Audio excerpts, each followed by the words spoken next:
Hi all, sorry I can't be with you today. I was actually supposed to be in Edinburgh at a meeting, but I'm at home and I am completely full of the cold, as you might be able to hear, so I'm sorry if at any point I sniff or cough at you. I'm here to tell you today about the Constraint Programming Research Frontiers Unit. So, you might be asking, what is constraint programming? Gene Freuder, who's known as the founding father of constraint programming, the person in the 70s who really developed the field, said that constraint programming represents one of the closest approaches computer science has yet made to the holy grail of programming.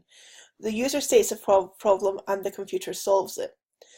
Now that's really interesting because in many ways that really sums up exactly what constraint programming is. It's a paradigm of programming whereby you just state the problem and leave the computer to solve it.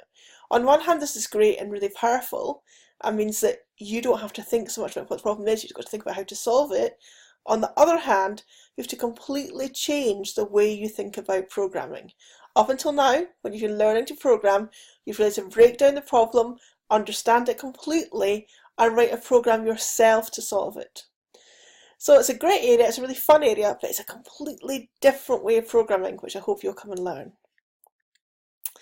As an example, this is one from NASA, where they use constraint programming quite a lot. This is something called the Terrestrial Observation and Prediction System. And what they really want to know is how much water is there going to be on Earth tomorrow, because that has quite a lot of effect for biodiversity and so forth. Things like natural hazards, they want to be able to predict those. What's going to be things like are going to be like for agriculture, is there going to be any public health issues? All these different ecosystem problems is what they're trying to predict. In order to do that, they take data from various sources, including what we call ancillary data, so that's things from looking at pictures of the actual Earth and how it is today. Ground-based data, that tends to be mainly weather stations. Observations from space, so satellite images, so forth, just like we collect here in Dundee.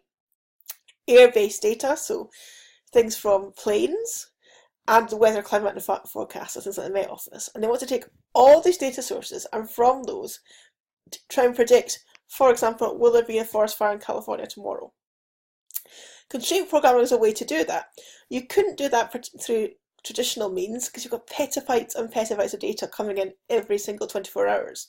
So to actually write a program to analyse that and do that properly using traditional paradigms just wouldn't work. Constraint programming allows you just to find the data source you need to answer a particular question on a particular day. So what will you do if you take this module? You'll model one real-world problem as a constraint satisfaction problem, and you will solve it. You'll undertake a bit of research. You'll try and see what's the best way to model this problem, what's the best way to solve this problem. This means that you will discover previously unknown knowledge. In this module, you will be doing research. You'll really enjoy this if you like programming. You'll be using a new paradigm and a new language. Unfortunately, none of the languages you know already can be used in this paradigm, so you'll be using both. So if you like programming, this might be the module for you. It'll also be good if you like solving logic puzzles, because there's quite a lot of that sort of thinking that goes on within this module. And also if you really like algorithms, because a lot of the things we're talking about are really advanced algorithms that are used within constraint programming.